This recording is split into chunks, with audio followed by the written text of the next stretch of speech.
अस्सलामुअलैकुम स्टूडेंट्स, आज हम देखेंगे ट्रांजिस्टर, उसकी कंस्ट्रक्शन और उसकी वर्किंग। पहले हम डिफ़ाइन कर लें कि ट्रांजिस्टर होता क्या है। A transistor is an electronics device which can amplify current, voltage और पावर। ये हमारे पास ट्रांजिस्टर ऐसी डिवाइस है जिससे हम अपने इनपुट सिग्नल को एम्पलीफाई करने के लिए इस्तेमाल करते हैं। वो इनपुट सिग्नल हमारे पास करंट भी हो सकता है, वोल्टेज भी हो सकता है और पावर भी हो सकता है।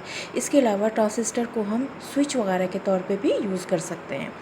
ट्रांजिस्टर असल में, अगर आपको डायोड याद हो तो हमने एक चिप ली थी और चिप के ऊपर एक साइड पे हमने ट्राईवैलेंट एलिमेंट की डॉपिंग की थी।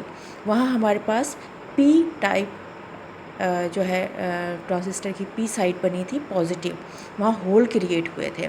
और हमने दूसरी तरफ उसी चिप की दूसरी साइड पर हमने जो है पेंटावैलेंट एलिमेंट की डॉपिंग की थी, जिसकी वजह से हमारे पास वहाँ इलेक्ट्रॉन क्रिएट हुए थे और वहाँ नेगेटिव चार्ज क्रिएट हुआ था। और उन दोनों के दरमियान में एक जंक्शन फॉर्म हुआ था। दोनों जो साइड्स थी, जो दोनों एरिया थे, उनके दरमियान में एक जंक्शन फॉर्म हुआ था, जिसकी वजह से हमने उसे पी एन जंक्शन डायोड कहा था। बिल्कुल ट्रांजिस्टर का भी हम इसी तरह डॉपिंग करेंगे। A transistor consist of a single crystal of germanium और silicon which is grown in such a way that it has 3 regions. किस तरह यह हमारे पास एक चिप है जर्मेनियम सिलिकॉन की, इसके दोनों एंड्स पर अगर हम पेंटावैलेंट एलिमेंट की डॉपिंग करें तो हमारे पास ये दोनों एंड में जो मेजॉरिटी चार्ज कैरियर्स होंगे वो एन टाइप होंगे, नेगेटिव होंगे, इलेक्ट्रॉन्स होंगे, जिसकी वजह से दोनों रीजन क्या बन जाएंगे, एन टाइप। सेंटर में हम क्या कर रहे हैं कि ट्राईवैलेंट एलिमेंट की डॉपिंग कर रहे हैं, जिसकी वजह से ये हमारे पास पी टाइप मटेरियल बन गया और यहाँ पर हमारे पास जो मेजॉरिटी चार्ज कैरियर्स होंगे वो होल होंगे। ये हमारे पास जो कंस्ट्रक्शन हुई है ये NPN ट्रांजिस्टर की हुई है, ठीक है। अब अगर हम इसमें इसकी सिंबॉलिक रिप्रेजेंटेशन देखें तो ये हमारे पास इस तरह हमारे पास 3 इलेक्ट्रोड होते हैं। एक ये, एक इधर से ये इलेक्ट्रोड है, एक ये है। जो हमारे पास ये जो सेंटर वाला पी पोर्शन था इसको हम कहते हैं बेस, ठीक है। ये जो एक साइड पे है हमारे पास इसको एमीटर कहेंगे। ये एमिट आउट करेगा चार्ज कैरियर्स को और प्रोवाइड करेगा बाकी के दूसरे दोनों पोर्शंस को। इधर ये जो सबसे बड़ा पोर्शन है ये हमारे पास कलेक्टर है। ये कलेक्ट करेगा इन दोनों से, हमारे पास इन दोनों रीजन से कलेक्ट होके चार्ज कैरियर्स इधर आएंगे। ये हमारे पास सिंबॉलिक रिप्रेजेंटेशन हुई। और ये है इसका सर्किट है। जब इसको हम सर्किट में लगाएंगे, एरो जो है ये आपका शो करता है कि ये नॉट पॉइंटेड इन है NPN के लिए, कि ये कौन सा हमारे पास ट्रांजिस्टर है। ट्रांजिस्टर की ये 2 किस्में बनेंगी, एक ये है, डॉपिंग की वजह से इसमें फ़र्क आता है, एक ये है, एक हमारे पास PNP है। पहले हम NPN को देख लेते हैं। जब हम इसको सर्किट में ज्वाइन करते हैं तो हम एमीटर के साथ एक रेजिस्टर लगाते हैं और एक बैटरी लगाएंगे, जिससे हम इनपुट वोल्टेज प्रोवाइड करेंगे, इनपुट सिग्नल देंगे, ठीक है। दूसरी तरफ हमारे पास कलेक्टर के साथ भी हमारे पास एक रेजिस्टर लगेगा और यहाँ हम एक ज़्यादा बड़ी बैटरी लगाएंगे और ये हमारे पास यहाँ से हम आउटपुट भी लेंगे। यह हमारे पास था NPN ट्रांजिस्टर। अभी इसको देखें, दूसरी टाइप जो हमने अभी कहा कि सिलिकॉन का या जर्मेनियम की, हमारे पास वही एक चिप है। अब हमने क्या किया है कि यहाँ पर दोनों एंड्स पर हमने ट्राईवैलेंट एलिमेंट की डॉपिंग की, जिसकी वजह से यहाँ और यहाँ होल क्रिएट हो गए और ये पॉजिटिव हमारे पास एंड क्रिएट हो गए, पी टाइप मटेरियल फॉर्म हो गए। सेंटर में अगेन हमने क्या किया कि यहाँ पर हमने पेंटावैलेंट एलिमेंट की डॉपिंग की है, जिसकी वजह से यहाँ पर मेजॉरिटी चार्ज कैरियर इलेक्ट्रॉन है और ये हमारे पास यहाँ एन टाइप मटेरियल फॉर्म हो गया। ये हमारे पास उसी तरह 3 पोर्शंस बन गए। इस पोर्शन का नाम एमीटर, सेंटर वाला बेस और ये जो सबसे बड़ा है ये हमारे पास कलेक्टर। सिंबॉलिक रिप्रेजेंटेशन इस PNP ट्रांजिस्टर की किस तरह है कि यहाँ हमारे पास जो एरो है वो बेस की तरफ पॉइंट कर रहा है। ये हमारे पास एमीटर, ये कलेक्टर और ये बेस, 3 इलेक्ट्रोड हमारे पास इसके यहाँ मौजूद है। इसकी जो हम इसको प्रेजेंट करेंगे सर्किट में कैसे ज्वाइन कर रहे हैं, अगेन उसी तरह रेजिस्टर और ये बैटरी यहाँ पर भी रेजिस्टर और हमारे पास बैटरी। फ़र्क क्या आएगा कि यहाँ पर अगर हम जब पीएनपी एनपीएन में देखते हैं तो हमारे पास यहाँ नेगेटिव इसके नेगेटिव के साथ कनेक्ट हो रहा है और पॉजिटिव बेस पॉजिटिव है और यहाँ पर बैटरी भी पॉजिटिव है। ये जंक्शन हमारे पास ये जो यहाँ से एमीटर और बेस इसके दरमियान में ये जो जंक्शन है इसको हम एमीटर बेस जंक्शन कहते हैं और ये हमेशा फॉरवर्ड बाइस्ड होता है। और ये बेस और कलेक्टर के दरमियान में जो ये जंक्शन है ये हमारे पास कलेक्टर बेस जंक्शन कहलाता है और ये हमेशा रिवर्स बाइस्ड होता है। आप देख सकते हैं कि यहाँ हमारे पास जो कलेक्टर था वो नेगेटिव था जबकि हमने इसको बैटरी के पॉजिटिव से कनेक्ट किया है और बेस हमारी पॉजिटिव थी और हमने उसको बैटरी के नेगेटिव से कनेक्ट किया है। ये बैटरी हमेशा बड़ी होती है ताकि ये इसको रिवर्स बाइस्ड कर सकें। अब जब हम यहाँ देखते हैं पीएनपी में तो ये देखें कि हमारा जो एमीटर था वो पॉजिटिव था। ये एमीटर जो पॉजिटिव है यहाँ देखें बैटरी के पॉजिटिव से इसे कनेक्ट किया गया है और हमारे पास बेस यहाँ नेगेटिव थी और हमने इसको बैटरी के नेगेटिव से कनेक्ट किया। इसका मतलब है कि ये क्या बन गया फॉरवर्ड बाइस्ड। जबकि यहाँ देखें आप कलेक्टर हमारे पास पॉजिटिव है लेकिन हमने इसको बैटरी के नेगेटिव से कनेक्ट किया है और बेस पॉजिटिव उसको हमने नेगेटिव इसको हमने पॉजिटिव से कनेक्ट किया। इस तरह ये रिवर्स बाइस्ड जो है ये जंक्शन बना। ठीक है, ये emitter base junction forward biased और collector base junction reverse biased. अब आप देख रहे हैं कि यहाँ पर हमारे पास ट्रांजिस्टर के जो है वो सैंडविच हुआ है दो किस्म के सेमीकंडक्टर के दरमियान में और बीच में उसके अपोजिट मटेरियल हुआ है। अगर दोनों नेगेटिव हैं तो दरमियान में पॉजिटिव आया हुआ है, ये दोनों अगर पॉजिटिव हैं तो दरमियान में नेगेटिव आया हुआ है। इस तरह ये हमारे पास 3 पोर्शंस बने और 2 जंक्शंस बने, एमीटर बेस जंक्शन और कलेक्टर बेस जंक्शन।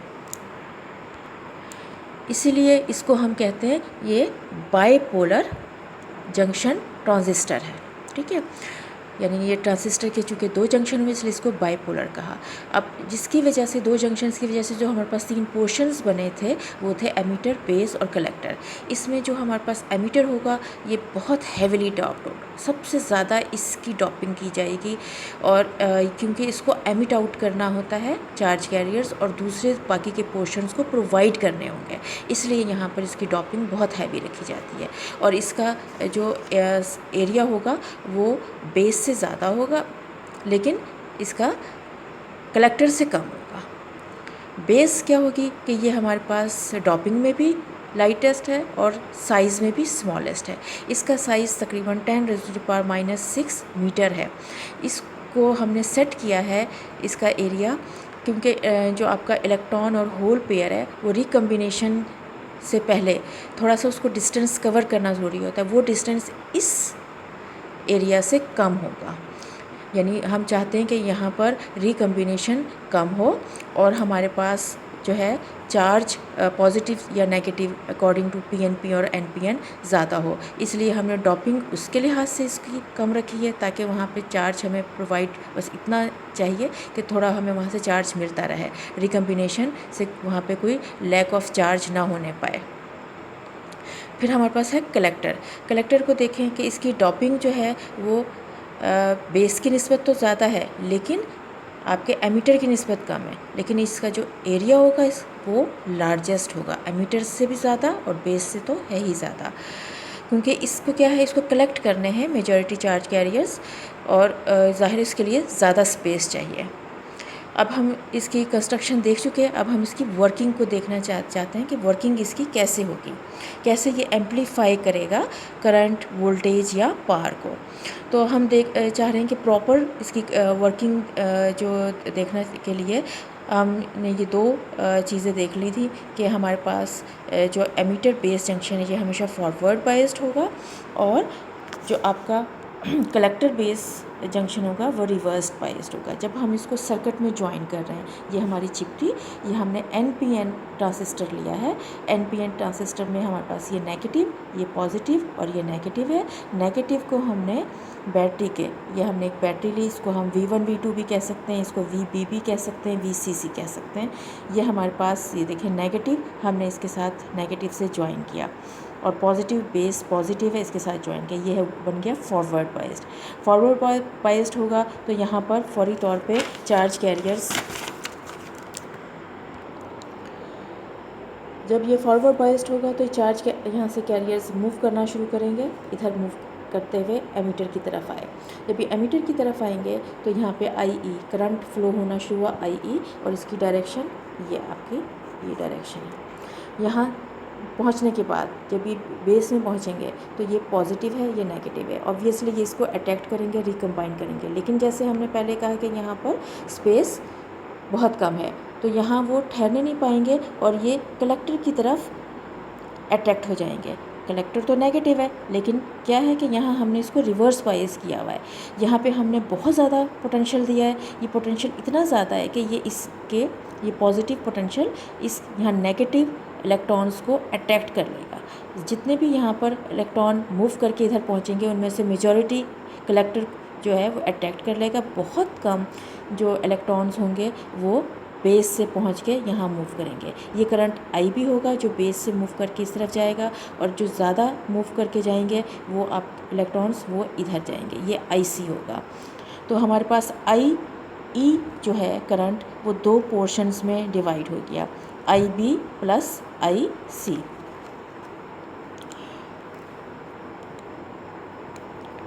इसकी जो रेशो होती है आई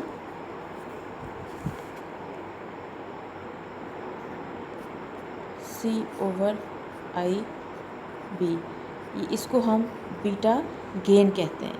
ये बड़ी ख़ास अंदाज में इसकी जो है प्रोपोर्शनली ये इंक्रीज़ होती है। अगर हम यहाँ इनपुट सिग्नल में कोई वेरिएशन करें तो ये वेरिएशन यह जंक्शन पर जिस फ्रीक्वेंसी की वेरिएशन क्रिएट करेगी, यहाँ जो हमने सिग्नल कोई में चेंज लाए वो चेंज यहाँ इसमें जो जिस फ्रीक्वेंसी की चेंज क्रिएट करेंगे वही फ्रीक्वेंसी का हमें यहाँ पर आउटपुट सिग्नल मिलेगा, लेकिन बहुत एम्पलीफाई होकर मिलेगा।